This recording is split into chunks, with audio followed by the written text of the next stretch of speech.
Subscribe करें हमारे YouTube channel देवी प्रतिभा जी को और श्रवण करें भागवत कथा की महिमा का।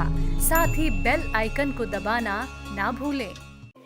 विद्या अध्ययन हम करते हैं लेकिन विद्या हमें प्राप्त नहीं हो रहा है। 3 घंटे 4 घंटे पढ़ने के बाद भी उस चीज को रटने के बाद भी याद नहीं आ रहा है, तो हम बहुत ज़्यादा परेशान हो जाते हैं और सोचते हैं ऐसा पढ़ाई करने से अच्छा छोड़ दूं, सब कुछ छोड़ करके और कोई भी काम करूं। देखिए, आज बहुत से लोगों के साथ में ये समस्या चल रहा है। पढ़ाई में मन नहीं लग रहा है, पढ़े हुए चीज़ को हम बार बार भूल रहे हैं।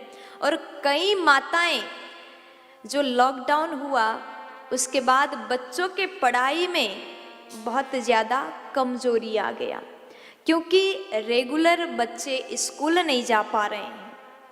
वो पढ़ाई जो पहले उनको प्राप्त होता था वो प्राप्त नहीं हो पा रहा है।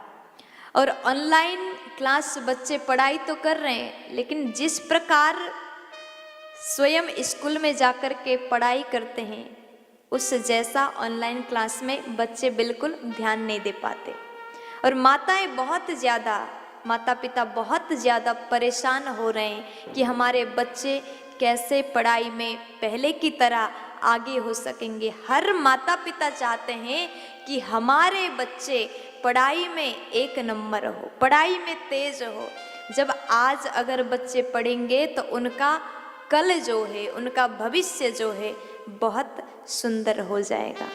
इसलिए हर एक बच्चों को पढ़ाई देना, सुंदर शिक्षा देना बहुत ज़रूरी है। और हम बार बार अध्ययन करते हैं, बार बार भूल रहे हैं, तो ऐसे में क्या करना चाहिए? विद्या प्राप्ति के 4 अचूक उपाय हम आपको बताएंगे।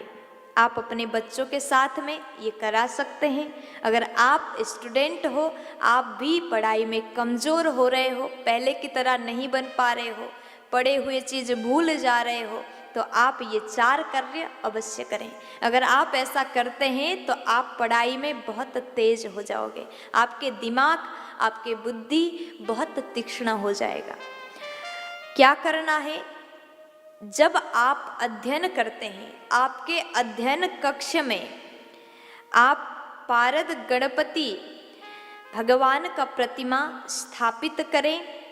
और सुबह शाम अध्ययन करने से पूर्व, अध्ययन के समय आप गणपति भगवान का पूजा करें। और साथ में एक सरस्वती मैया का प्रतिमा भी आप रखें।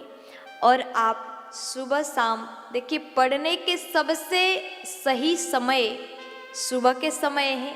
आप जब सुबह अध्ययन करने लगो तो उससे पूर्व गुलाब के सुगंधित धूप बत्ती आप जला करके आप थोड़ा सा घुमाएं और भगवान से प्रार्थना करें, हम जो भी विद्या अर्जन कर रहे हैं, जो भी हम पढ़ाई कर रहे हैं, वो हमें स्मरण रहें। आप कृपा करें। अगर आप ऐसा प्रार्थना करके पढ़ाई करने के लिए, अध्ययन करने के लिए बैठ जाओगे तो ये बात बिल्कुल सत्य है। आप जो भी पढ़ोगे बहुत जल्दी आपको याद हो जाएगा और आप वो भूलेंगे भी नहीं। ये कार्य अवश्य करें। और आप माता पिता भी अपने बच्चों के लिए ये कार्य अवश्य करवाएं।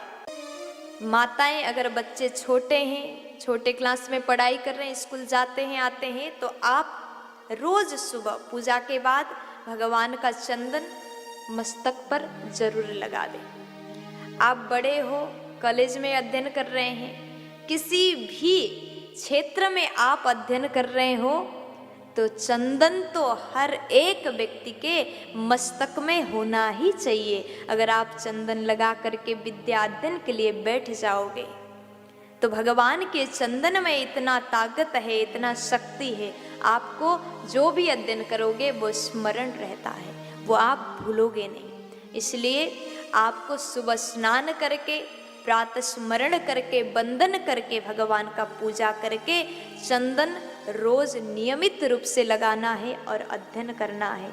आपके अध्ययन, आपके पढ़ाई बहुत अच्छा चलेगा और आप हर एक चीज़ याद रखोगे। अगर आप आज पढ़ोगे तो आपका भविष्य बड़ा उज्जवल है, इसलिए पढ़ाई में विशेष ध्यान दें। पढ़ाई के साथ साथ में आध्यात्मिक चीज़ें भी आपको देख करके चलना है।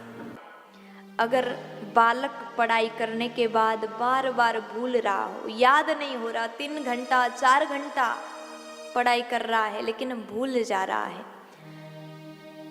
पढ़े हुए चीज़ याद नहीं आ रहा है, तो कुछ भी मत करिएगा।